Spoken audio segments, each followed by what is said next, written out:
शासन प्रणाली। राजतंत्र यह शासन का प्राचीनतम रूप है जिसमें शासन की शक्ति एक व्यक्ति में समाहित होती है।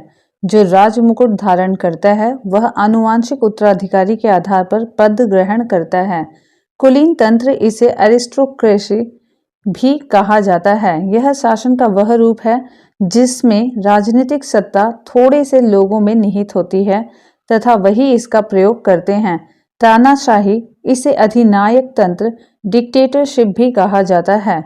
यह एक ऐसे शासन का रूप है जिनमें एक ही व्यक्ति को निरंकुश शासन करना होता है, जो बल प्रयोग के माध्यम से अपने पद पर आसीन होता है तथा किसी के भी प्रति उत्तरदायी नहीं होता। प्रजातंत्र वर्तमान समय में शासन का सबसे अधिक लोकप्रिय रूप प्रजातंत्र डेमोक्रेसी है। ध्यातव्य है कि प्रजातंत्र वहां विद्यमान होता है जहां जनता में सत्ता निहित होती है, अर्थात जनता को संप्रभुता प्राप्त होती है।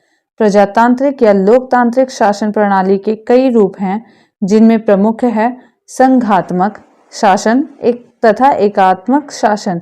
इन शासन प्रणालियों को व्यवहारतः संसदीय शासन व्यवस्था तथा अध्यक्षीय शासन व्यवस्था के रूप में जाना जाता है। राज्य के महत्वपूर्ण तत्व हैं संप्रभुता, जनसंख्या, भूभाग तथा सरकार या सत्ता। किसी भी राज्य का अनिवार्य तत्व संप्रभुता होती है। इसके बिना कोई भी राज्य की श्रेणी में नहीं आता है। वर्ष 1947 के पहले एक राज्य के रूप में हमारा देश भारत संप्रभु नहीं था, क्योंकि उस समय भारत की जनता का शासन नहीं था, बल्कि ब्रिटिश क्राउन का शासन था। भारतीय संविधान के अनुसार देश में संसदीय शासन प्रणाली को अपनाया गया है, जिसमें जनता द्वारा चुने हुए प्रतिनिधि ही शासन व्यवस्था का संचालन करते हैं। संसदीय शासन प्रणाली को मंत्रिमंडलीय शासन प्रणाली भी कहा जाता है। इस प्रणाली में संसद विधि निर्माण की सर्वोच्च संस्था होती है तथा कार्यपालिका अपने समस्त कृत्यों के लिए संसद के प्रति जवाबदेह होती है। संसदीय शासन प्रणाली में कार्यपालिका का अस्तित्व विधायिका में उसके विश्वास प्राप्ति बहुमत तक रहता है। याद रखिएगा, विधायिका में उसके विश्वास प्राप्ति या बहुमत तक रहता है। भारत की राजनीतिक व्यवस्था में संपूर्ण सत्ता को केंद्र एवं राज्यों में संवैधानिक रूप से बांटा गया है। यहाँ सर्वोच्च सत्ता जनता में निहित है और भारतीय प्रशासनिक राजनीतिक व्यवस्था विशुद्ध रूप से एक लोकतांत्रिक गणतंत्र है। अध्यक्षात्मक शासन प्रणाली, जिसे हम राष्ट्रपतीय शासन प्रणाली के नाम से जानते हैं, में समस्त कार्यपालिका शक्ति वास्तविक रूप से राष्ट्रपति में निहित होती है। अध्यक्षात्मक शासन प्रणाली का सर्वोत्तम उदाहरण अमेरिका की राजनीतिक प्रशासनिक व्यवस्था है। अध्यक्षात्मक शासन प्रणाली में राष्ट्रपति विधायिका को भंग नहीं कर सकता है। अध्यक्षात्मक शासन प्रणाली में सत्ता केंद्रीकृत होती है। राष्ट्रपति ही कार्यपालिका का प्रमुख होता है। अध्यक्षात्मक शासन प्रणाली में राष्ट्रपति अपने मंत्रियों के चुनाव में स्वतंत्र होता है और मंत्रियों के चयन में व्यवस्थापिका की भूमिका नाम मात्र की होती है। भारतीय संविधान की प्रस्तावना में प्रयुक्त वाक्य है, हम भारत के लोग। यह स्पष्ट करता है कि भारत में सत्ता का एकमात्र स्रोत जनता है, जो प्रतिनिधियों का निर्वाचन सत्ता संचालन हेतु करती है। अतः भारतीय लोकतंत्र में जनप्रतिनिधियों को जनता के सेवक का दर्जा प्राप्त है। भारतीय संविधान में संघ एवं राज्यों की शक्तियों को संविधान में स्पष्टतः विभाजित किया गया है। इसीलिए भारतीय संविधान की परिसंघीय भी कहा जाता है। ब्रिटिश संसद को संसदों की जननी कहा जाता है।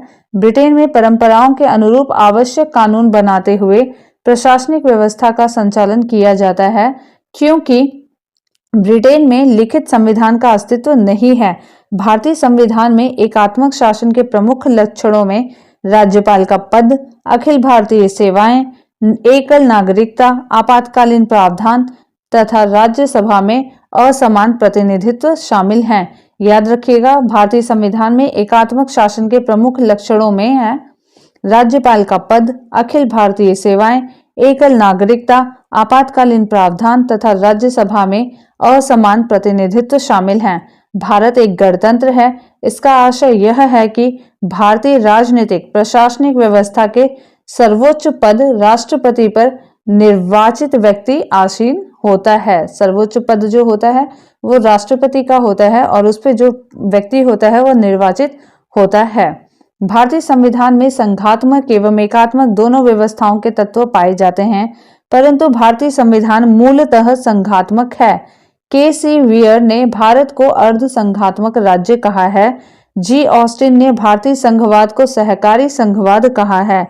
भारतीय संविधान अधिक कठोर तथा अधिक लचीले के मध्य एक संतुलन स्थापित करता है। यह कथन के.सी. वियर का है।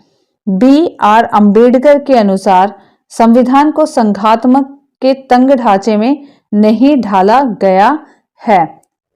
प्रश्न कोश पहला प्रश्न, निम्नलिखित में से कौन सा राज्य शब्द को सर्वोत्तम रूप से परिभाषित करता है? तो पहला है व्यक्तियों का एक समुदाय जो बिना किसी बाहरी आक्रमण के एक निश्चित भूभाग में स्थायी रूप से निवास करता है और जिसकी एक संगठित सरकार है। ऑप्शन ए सही है। ऑप्शन बी को भी एक बार देख लीजिए और ये ऑप्शन सी और डी को भी एक बार देख लीजिए और यहाँ पे उत्तर है ऑप्शन ए। एक्सप्लेनेशन देखते हैं। राज्य स्टेट शब्द एक राजनीतिक संस्था या संगठन को संदर्भित करता है जिसका तात्पर्य एक निश्चित भूभाग में स्थायी रूप से निवासित संप्रभु व्यक्तियों के समुदाय से है, जिसकी एक संगठित सरकार हो तथा वह अपने आंतरिक एवं वैदेशिक मामलों के संदर्भ में बाहरी नियंत्रण से मुक्त हो। वस्तुतः राज्य के मूलभूत प्रमुख तत्व हैं, पहला व्यक्ति ऑब्लिक जनसंख्या अर्थात जनता, दूसरा सरकार या सत्ता, तीसरा निर्धारित सीमांकन वाला भूभाग, चौथा संप्रभुता अर्थात वह अपने घरेलू एवं बाहरी निर्णय के संदर्भ में स्वतंत्र हो। किसी भी राज्य का अनिवार्य तत्व संप्रभुता होती है और इसके बिना कोई भी राज्य राज्य की श्रेणी में नहीं आता है। इस आधार पर विकल्प ए में दिया गया कथन राज्य शब्द को सर्वोत्तम रूप से परिभाषित करता है। क्वेश्चन नंबर 2, निम्नलिखित में से कौन सा राज्य का सबसे महत्वपूर्ण तत्व है? तो यह है ऑप्शन सी संप्रभुता। एक्सप्लेनेशन, राज्य के 4 आवश्यक तत्व हैं, जनसंख्या, भूभाग, सरकार या शासन या सत्ता और संप्रभुता। राज्य के इन चारों तत्वों में संप्रभुता सबसे महत्वपूर्ण तत्व है। संप्रभुता के बिना कोई राज्य अन्य तीनों तत्वों के होते हुए भी अंतरराष्ट्रीय दृष्टि से राज्य नहीं कहा जा सकता।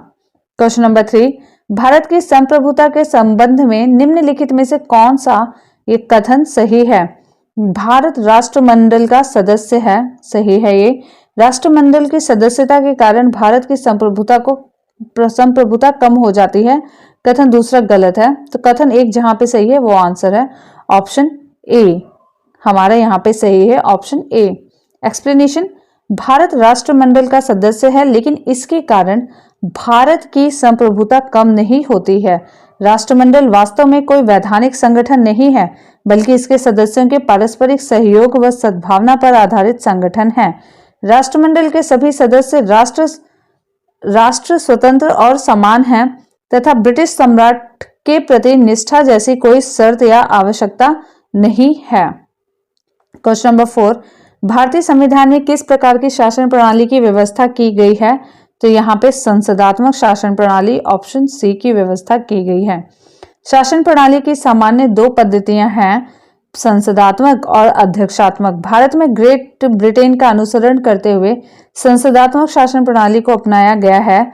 संसदात्मक शासन व्यवस्था में व्यवस्थापिका के सदस्य ही कार्यपालिका का गठन करते हैं तथा कार्यपालिका व्यवस्थापिका के प्रति उत्तरदायी होती है। संसदात्मक शासन व्यवस्था में कार्यपालिका विधायिका द्वारा नियंत्रण होती है। क्वेश्चन नंबर 5, संसदात्मक शासन व्यवस्था में विधायिका का कार्यपालिका पर नियंत्रण होता है। विधायिका का कार्यपालिका पर नियंत्रण होता है।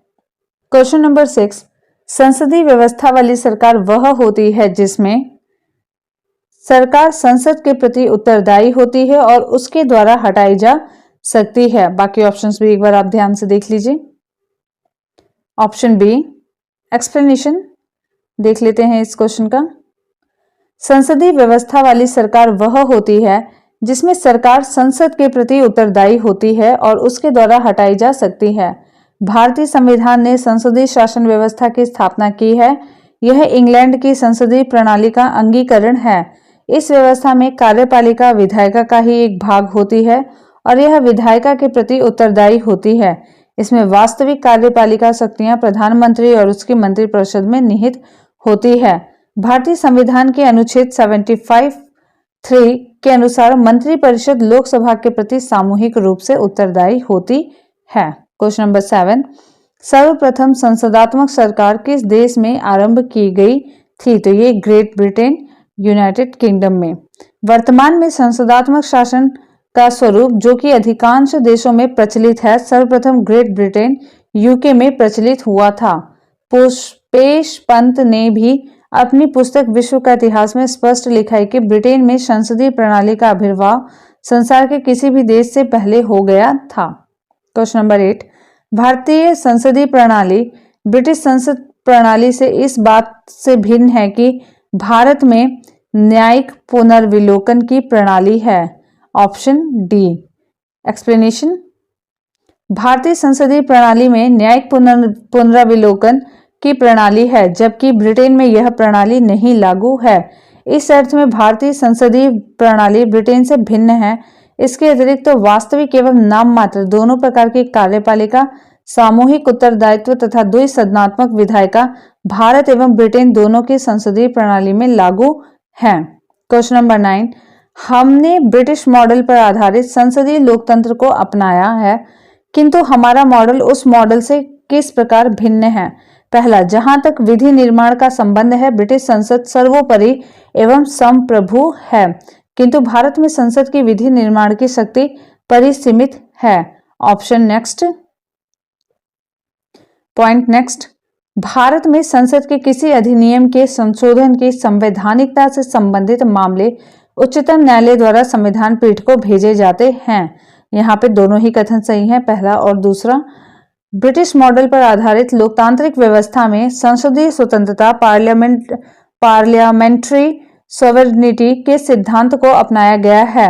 वहां संसद ही सर्वोच्च विधि प्राधिकारी है, जो कि किसी विधि का सृजन या किसी विधि का समापन कर सकती है। दूसरी ओर भारतीय मॉडल में संवैधानिक सरकार, कॉन्स्टिट्यूशनल गवर्नमेंट की व्यवस्था है, जिसके तहत संसद की विधि निर्माण की शक्ति लिखित संविधान द्वारा परिसीमित है। केशवानंद भारतीवाद 1973 में दिए गए ऐतिहासिक निर्णय में उच्चतम न्यायालय ने यद्यपि संसद की संविधान में संशोधन की शक्ति को स्वीकार किया, तथापि यह भी निर्धारित किया कि संविधान की मूल संरचना या सांचे ढांचे में परिवर्तन करने वाला कोई संशोधन संसद द्वारा नहीं किया जा सकता है। इस प्रकार कथन 1 सही है। कथन 2 भी सही है, क्योंकि भारत में संसद के किसी अधिनियम के संशोधन की संवैधानिकता से संबंधित मामले उच्चतम न्यायालय द्वारा संविधान के अनुच्छेद 145(3) के तहत गठित की जाने वाली संविधान पीठ को भेजे जाते हैं।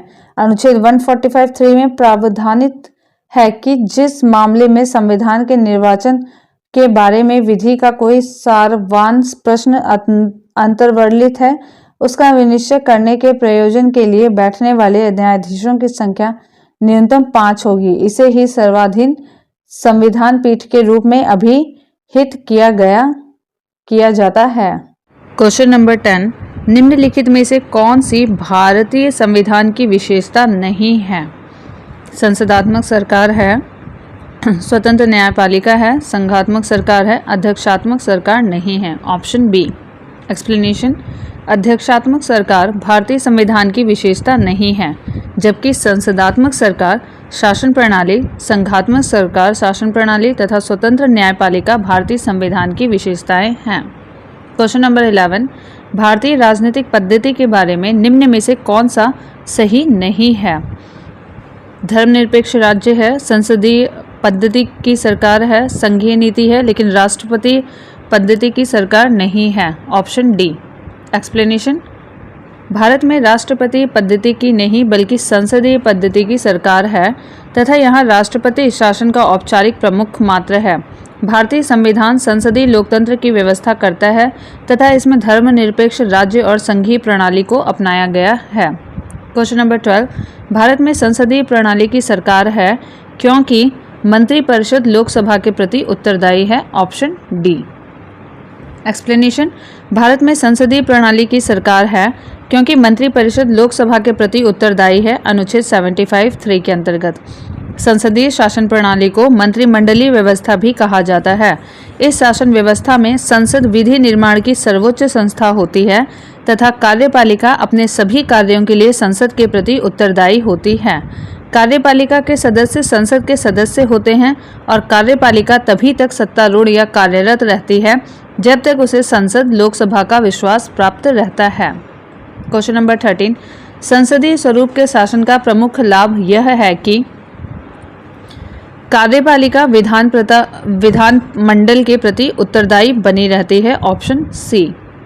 एक्सप्लेनेशन ऊपर किया जा चुका है। क्वेश्चन नंबर 14, भारत के संदर्भ में संसदीय शासन प्रणाली में निम्नलिखित में से कौन से सिद्धांत संस्थागत रूप से निहित हैं? मंत्रिमंडल के सदस्य संसद के सदस्य होते हैं, सही है। जब तक मंत्रियों को संसद का विश्वास प्राप्त रहता है तब तक ही वे अपने पद पर बने रहते हैं, सही है। राज्य का अध्यक्ष ही मंत्रिमंडल का अध्यक्ष होता है, ये गलत है। पहला और दूसरा कथन सही है, तो ऑप्शन होगा ए। एक्सप्लेनेशन, अनुच्छेद 75(5) में उल्लेख है कि मंत्री बिना संसद सदस्य बने 6 माह से अधिक अपने पद पर नहीं रहेगा, अर्थात मंत्रिमंडल के सदस्य संसद के सदस्य होते हैं। मंत्रिपरिषद सामूहिक रूप से लोकसभा के प्रति उत्तरदायी होगी। अनुच्छेद 75(3), इसीलिए कथन 2 भी सही है क्योंकि लोकसभा संसद का भाग है। भारत में राष्ट्र का अध्यक्ष राष्ट्रपति होता है जबकि मंत्रिमंडल की अध्यक्षता प्रधानमंत्री करता है। क्वेश्चन नंबर 15, सरकार की संसदीय व्यवस्था के विषय में निम्नलिखित में से कौन सा कथन या वक्तव्य सही है? तो यहाँ पे है, विधायिका न्यायपालिका के प्रति जवाबदेह है, नहीं। विधायिका कार्यपालिका के प्रति जवाबदेह है, नहीं। विधायिका कार्यपालिका दोनों स्वतंत्र हैं, ये भी नहीं। राष्ट्रपति न्यायपालिका के प्रति जवाबदेह है, ये भी नहीं। तो उपयुक्त में से कोई भी नहीं क्योंकि कार्यपालिका विधायिका के प्रति जवाबदेह है। एक्सप्लेनेशन, शासन प्रणाली की सामान्यतः 2 पद्धतियां होती हैं, संसदीय और अध्यक्षीय। भारत में ग्रेट ब्रिटेन का अनुसरण करते हुए संसदीय शासन व्यवस्था को अपनाया गया है। संसदीय शासन व्यवस्था में व्यवस्थापिका यानी कि विधायिका के सदस्य ही कार्यपालिका का गठन करते हैं तथा कार्यपालिका व्यवस्थापिका के प्रति उत्तरदायी है। संसदात्मक शासन व्यवस्था में कार्यपालिका विधायिका द्वारा नियंत्रित होती है तथा न्यायपालिका कार्यपालिका एवं विधायिका के कार्यों की न्यायिक समीक्षा कर सकती है। न्यायपालिका जो है वो कार्यपालिका और विधायिका के कार्यों की न्यायिक समीक्षा कर सकती है। राष्ट्रपति न्यायपालिका के प्रति जवाबदेह नहीं होता है, अतः विकल्प ई सही है। क्वेश्चन नंबर 16, निम्नलिखित कथनों में से उस एक को चुनिए जो मंत्रिमंडल स्वरूप की सरकार के अंतर्निहित सिद्धांत को अभिव्यक्त करता है। पहला, ऐसी सरकार के विरुद्ध आलोचना को कम से कम करने की व्यवस्था जिसके उत्तरदायित्व जटिल हैं और उन्हें सभी के संतोष के लिए निष्पादित करना कठिन है। दूसरा, ऐसी सरकार के कामकाज में तेजी लाने की क्रियाविधि जिसके उत्तरदायित्व दिन प्रतिदिन बढ़ते जा रहे हैं। सरकार के जनता के प्रति सामूहिक उत्तरदायित्व को सुनिश्चित करने के लिए संसदीय लोकतंत्र की एक क्रियाविधि है। उस शासनाध्यक्ष के हाथों को मजबूत करने का एक साधन है जिसका जनता पर नियंत्रण ह्रासोन्मुख दशा में है। तो ऑप्शन सी यहाँ पे सही है। एक्सप्लेनेशन देख लेते हैं। संसदीय शासन प्रणाली को मंत्रिमंडलीय शासन प्रणाली या उत्तरदायी शासन प्रणाली के नाम से संबोधित किया जाता है। इसमें सरकार यानी कि मंत्रिपरिषद लोकसभा के प्रति उत्तरदायी है। इसे याद रख लीजिएगा, सरकार या मंत्रिपरिषद हमेशा लोकसभा के प्रति ही उत्तरदायी होती है। लोकसभा सदस्यों का निर्वाचन जनता द्वारा प्रत्यक्ष रूप से किया जाता है, अतः सरकार के जनता के प्रति सामूहिक उत्तरदायित्व को सुनिश्चित करना ही मंत्रिमंडलीय स्वरूप की सरकार या संसदीय सरकार के अंतर्निहित सिद्धांत हैं। क्वेश्चन नंबर 17, राष्ट्रपति पद्धति में समस्त कार्यपालिका की शक्तियां निहित होती हैं राष्ट्रपति में। Option A. एक्सप्लेनेशन, राष्ट्रपति शासन पद्धति में समस्त कार्यपालिका शक्तियां राष्ट्रपति में निहित होती हैं तथा इनका प्रयोग वह विधायिका से पृथक और स्वतंत्र रूप से स्वयं या अपने द्वारा चयनित मंत्रियों के माध्यम से करता है। क्वेश्चन नंबर 18, भारत में राजनीतिक व्यवस्था के मूलभूत लक्षण हैं। यह एक लोकतांत्रिक गणतंत्र है, सही है। इसमें संसदात्मक रूप से सरकार है, यह भी सही है। सर्वोच्च सत्ता भारत की जनता में निहित है, यह भी सही है। यह एक एकीकृत शक्ति का प्रावधान करती है, यह कथन सही नहीं है। पहला, दूसरा और तीसरा ऑप्शन बी में है, तो ये सही है। ऑप्शन बी, लोकतांत्रिक गणतंत्र, संसदात्मक सरकार एवं सर्वोच्च सत्ता का जनता में निहित होना भारत की राजनीतिक व्यवस्था के मूलभूत लक्षण हैं। तथापि यह एक एकीकृत यूनिफाइड अथॉरिटी का प्रावधान नहीं करती है, बल्कि सत्ता को केंद्र और राज्यों में विभाजित किया गया है। क्वेश्चन नंबर 19, निम्नलिखित कथनों पर विचार कीजिए। भारत एक लोकतांत्रिक राज्य है, सही है। भारत एक प्रभुत्व संपन्न राज्य है, यह भी सही है। भारत में लोकतांत्रिक समाज है, यह भी सही है। भारत एक कल्याणकारी राज्य है, कल्याणकारी, ये भी सही है। तो चारों के चारों ऑप्शन सही हैं। Option D. एक्सप्लेनेशन, भारतीय संविधान के तहत भारत में एक लोकतांत्रिक राज्य व्यवस्था है। यह एक प्रभुत्व संपन्न राज्य है। नीति निर्देशक तत्वों के द्वारा संविधान निर्माताओं ने कल्याणकारी राज्य की संकल्पना को भी अभिव्यक्त किया है। साथ ही भारतीय समाज को भी लोकतांत्रिक माना जा सकता है। क्वेश्चन नंबर 20, निम्नलिखित में से कौन सी विशेषता भारतीय राजतंत्र की नहीं है? तो सत्तावादी सरकार नहीं है, जबकि लोकतांत्रिक है। एक संविधान संगत सरकार है, विधि का शासन है, लेकिन सत्तावादी सरकार नहीं है। Option D. एक्सप्लेनेशन, भारतीय शासन प्रणाली में शासन का संचालन संविधान के प्रावधानों के अनुरूप होता है।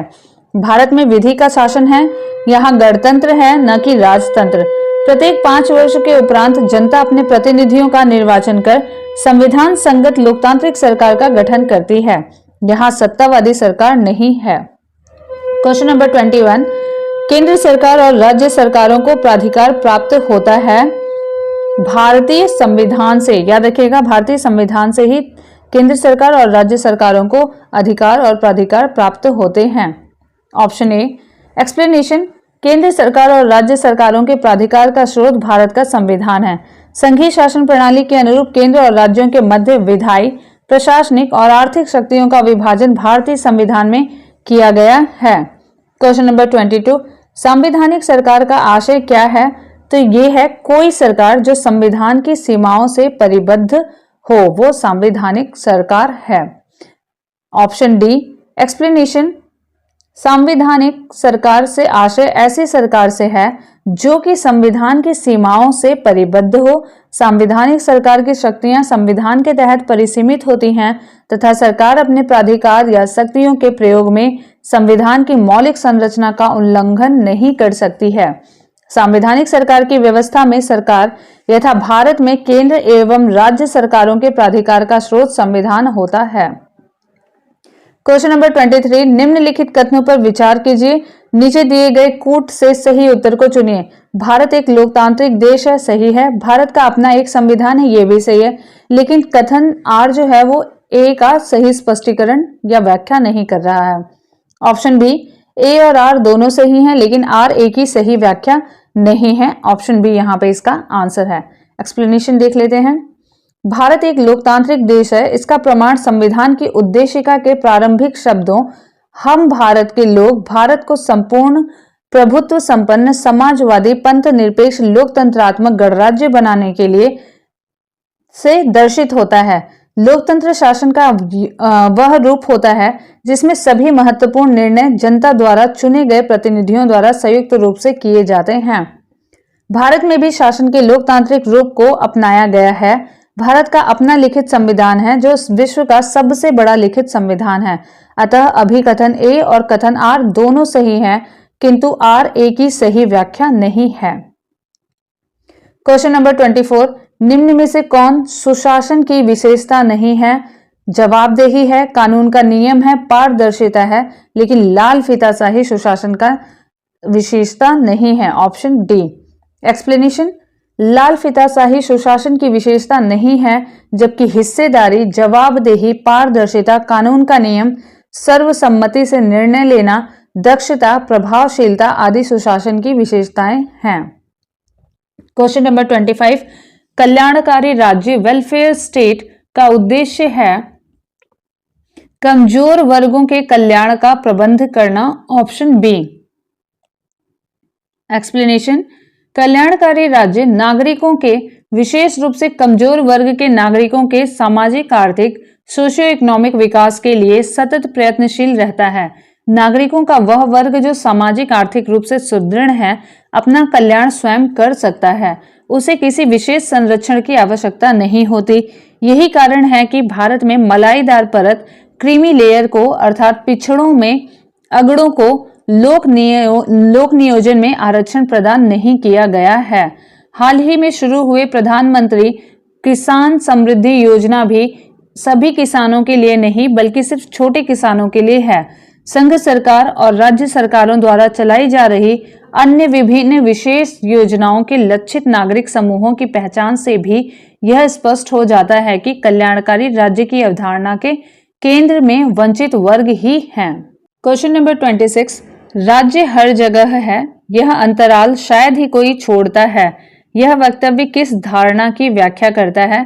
तो ये कल्याणकारी राज्य की धारणा है। ऑप्शन ए, राज्य हर जगह है, यह अंतराल शायद ही कोई छोड़ता है, यह वक्तव्य कल्याणकारी राज्य की अवधारणा की व्याख्या करता है। कल्याणकारी राज्य की सरकार समग्र विकास और प्रगति की व्यापक और अधिक धनात्मक आवश्यकताओं से संदर्भित होकर कार्य करती है तथा मात्र शांति बनाए रखना, विवादों का समाधान और आवश्यक सेवाओं को उपलब्ध कराने तक ही उसका कार्य सीमित नहीं होता है। क्वेश्चन नंबर 27, निम्नलिखित में से कौन सा एक भारतीय संविधान का दर्शन नहीं है? कल्याणकारी राज्य है, समाजवादी राज्य है, राजनीतिक समानता है, लेकिन साम्यवादी राज्य भारतीय संविधान का दर्शन नहीं है। Option D. एक्सप्लेनेशन। भारतीय संविधान में कल्याणकारी राज्य, समाजवादी राज्य, राजनीतिक समानता, न्याय, पंथ निरपेक्षता, लोकतंत्रात्मक गणराज्य आदि दर्शनों को आत्मसात किया गया है, किंतु साम्यवादी राज्य के दर्शन का उल्लेख संविधान में नहीं किया गया है। समाजवादी राज्य एवं राजनीतिक समानता और न्याय का उल्लेख हमें उद्देशिका में मिलता है। कल्याणकारी राज्य का दर्शन संविधान के भाग 4 में राज्य के नीति निर्देशक तत्वों के अंतर्गत सन्निहित है। क्वेश्चन नंबर 28, निम्नलिखित कथनों में से कौन सा सही है? भारतीय संविधान अध्यक्षात्मक है, नहीं। भारत एक नाम मात्र का राजतंत्र है, नहीं। भारत एक कुलीन तंत्र है, नहीं। भारत एक संसदात्मक प्रजातंत्र है। ऑप्शन डी सही उत्तर है। भारत में संसदात्मक प्रजातंत्र को अपनाया गया है। संसदात्मक प्रजातंत्र में शक्ति मूलतः जनता में निहित होती है। संसद में जनता के द्वारा चुने हुए प्रतिनिधि शासन सत्ता का संचालन करते हैं। क्वेश्चन नंबर 29, भारत में राजनीतिक सत्ता का प्रमुख स्रोत कौन है? तो ये है जनता। Option A. एक्सप्लेनेशन। भारत में राजनीतिक सत्ता का प्रमुख स्रोत देश की जनता है, क्योंकि भारत के संविधान आरंभ होता है हम भारत के लोग। साथ ही भारत एक लोकतंत्रात्मक राज्य है, अर्थात भारत में राज्य सत्ता जनता में निहित है। जनता को अपने प्रतिनिधि निर्वाचित करने का अधिकार है, जो जनता के स्वामी न होकर सेवक हैं। क्वेश्चन नंबर 30, निम्नलिखित में से कौन एक अध्यक्षात्मक शासन प्रणाली का आधारभूत तत्व है? ऑप्शन बी एकल कार्यपालिका। ऑप्शन बी है एकल कार्यपालिका। उसके एक्सप्लेनेशन। अध्यक्षात्मक शासन प्रणाली का आधारभूत तत्व है एकल कार्यपालिका, इसमें सत्ता केंद्रीकृत होती है। क्वेश्चन नंबर 31, निम्नलिखित में से कौन सा सही है? अध्यक्षात्मक शासन प्रणाली की विशेषता है कार्यकारिणी का प्रमुख राष्ट्रपति होता है, नहीं। राष्ट्रपति अपने मंत्री परिषद का चयन स्वयं करता है, नहीं। राष्ट्रपति व्यवस्थापिका को भंग नहीं कर सकता। क्वेश्चन नंबर 31, निम्नलिखित में से कौन सा सही है? यहाँ पे अध्यक्षात्मक शासन प्रणाली की विशेषता पूछी गई है। कार्यकारिणी का प्रमुख राष्ट्रपति होता है, सही है, क्योंकि वहां राष्ट्रपति ही अध्यक्ष होता है।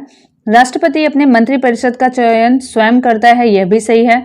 राष्ट्रपति व्यवस्थापिका को भंग नहीं कर सकता, यह भी सही है। तो जब तीनों के तीनों ही सही हैं, तो ऊपर वर्णित सभी तथ्य सही हैं। Option D. एक्सप्लेनेशन। अध्यक्षात्मक शासन प्रणाली की विशेषता है कि कार्यकारिणी का प्रमुख राष्ट्रपति होता है। राष्ट्रपति अपनी मंत्रिपरिषद का चयन स्वयं अपने विवेक से करता है तथा राष्ट्रपति व्यवस्थापिका संसद को भंग नहीं कर सकता। अतः उपयुक्त तीनों विकल्प सही हैं। क्वेश्चन नंबर 32, अध्यक्षात्मक प्रेसिडेंशियल शासन का उदय सर्वप्रथम किस देश में हुआ था? तो ये संयुक्त राज्य अमेरिका में हुआ था। वहां पे राष्ट्रपति ही मेन होता है। Option D. एक्सप्लेनेशन, अध्यक्षात्मक शासन व्यवस्था का उदय सर्वप्रथम संयुक्त राज्य अमेरिका में हुआ। इस शासन प्रणाली में प्रमुख कार्यकारी शक्ति राष्ट्रपति के पास होती है। वह लोगों द्वारा प्रत्यक्ष या अप्रत्यक्ष रूप से निश्चित अवधि के लिए चुना जाता है। इस शासन प्रणाली में कार्यपालिका विधायिका से पृथक होती है। क्वेश्चन नंबर 33, भारत में प्रजातंत्र इस तथ्य पर आधारित है कि जनता को सरकारों को चुनने तथा बदलने का अधिकार प्राप्त है। Option C. एक्सप्लेनेशन, भारत में प्रजातंत्र इस तथ्य पर आधारित है कि जनता को सरकारों को चुनने एवं बदलने का अधिकार है, अर्थात जनता अपने मतदान के अधिकार के द्वारा ही प्रतिनिधियों का चुनाव करती है और ये प्रतिनिधि ही शासन सत्ता का संचालन करते हैं। जब ये प्रतिनिधि जनता के कल्याण एवं शासन सत्ता का संचालन सही उचित तरीके से नहीं करते, तब जनता चुनावों समय समय पर चुनाव होते रहते हैं के माध्यम से सत्तारूढ़ दल या सरकार को पराजित कर हटा देती है। क्वेश्चन नंबर 34, लोकतंत्र का उत्कृष्ट गुण यह है कि वह क्रियाशील बनाता है साधारण पुरुषों और महिलाओं की बुद्धि और चरित्र को। ऑप्शन ए सही है यहाँ पे। एक्सप्लेनेशन, लोकतंत्र का उत्कृष्ट गुण यह है कि वह साधारण पुरुषों और महिलाओं की बुद्धि और चरित्र को क्रियाशील बनाता है। लोकतंत्र में सामान्य नागरिकों की समुदाय में पर्याप्त भागीदारी की अपेक्षा होती है। एक अच्छे नागरिक की सक्रिय भागीदारी स्वस्थ समाज के निर्माण के लिए महत्वपूर्ण है। चूंकि लोकतंत्र को अच्छे नागरिक की जरूरत होती है, इसलिए वह अच्छे व्यक्ति का विकास करता है। लोकतांत्रिक नागरिकता एक बौद्धिक कार्य है जिसमें आम लोगों को राजनीतिक मुद्दों और उम्मीदवारों के बारे में निरंतर निर्णय लेने की जरूरत होती है। इन निर्णयों के लिए नागरिक एक दूसरे से बात करते हैं, एक दूसरे से सीखते हैं और अपनी बुद्धि विकसित करते हैं। क्वेश्चन नंबर 35, भारत एक गणतंत्र है। इसका अर्थ है सभी मामलों में अंतिम अधिकार जनता के पास है। भारत में संसदीय शासन नहीं है। भारत में वंशानुगत शासन नहीं है। गणतंत्र होने का मतलब है यहाँ पे वंशानुगत शासन नहीं है। Option C. एक्सप्लेनेशन, गणतंत्र का आशय है राष्ट्र का प्रधान निर्वाचित प्रत्यक्ष अथवा अप्रत्यक्ष रूप से होता है, वह वंशानुगत नहीं हो सकता। भारत में राष्ट्र का प्रधान अर्थात राष्ट्रपति वंशानुगत नहीं है, वह निर्वाचित होता है। इस प्रकार भारत एक गणतंत्र है। क्वेश्चन नंबर 36, भारत एक गणतंत्र है जिसमें अंतर्निहित है राज्य का अध्यक्ष जो होता है वो निर्वाचित होता है, ना कि वंशानुगत। तो यहाँ पे ऑप्शन ए। क्वेश्चन नंबर 37, निम्नलिखित में से किनसे विधि निर्धारित होता है कि भारत का संविधान परिसंघीय है? जब परिसंघीय होता है तो केंद्र और राज्यों के बीच शक्तियों का यहाँ पे वितरण होता है। Option D. कोई राज्य संघात्मक है अथवा एकात्मक, यह संविधान द्वारा संघ और राज्यों के मध्य शक्तियों के विभाजन के आधार पर जाना जाता है। यदि संघ और राज्यों के मध्य शक्तियों का विभाजन है तो उस राज्य को संघीय राज्य कहा जाता है। भारत का संविधान परिसंघीय है क्योंकि केंद्र और राज्यों के बीच शक्तियों का वितरण किया गया है। क्वेश्चन नंबर 38, भारतीय संविधान कैसा है? कठोर, लचीला, ना ही कठोर ना ही लचीला, अंशतः कठोर और अंशतः लचीला। Option D. अंशतः कठोर अंशतः लचीला। Option D. एक्सप्लेनेशन, भारतीय संविधान को कठोर और नम्य का मिश्रण माना जाता है। कठोर और नम्य का मिश्रण माना जाता है, अतः यह अंशतः कठोर और अंशतः लचीला संविधान है। इसके कतिपय उपबंधों को संसद द्वारा साधारण बहुमत से ही संशोधित किया जा सकता है, जबकि कुछ उपबंधों के संशोधन के लिए अनुच्छेद 368 जिसमें संविधान संशोधन के बारे में दिया गया है के अधीन 2/3 बहुमत की आवश्यकता होती है। साथ ही कुछ विशिष्ट उपबंधों के संशोधन के लिए संसद के विशेष बहुमत के अतिरिक्त आधे से अन्यून राज्यों का अनुसमर्थन भी आवश्यक होता है, यानी कि आधे से अधिक राज्यों का भी समर्थन आवश्यक होता है।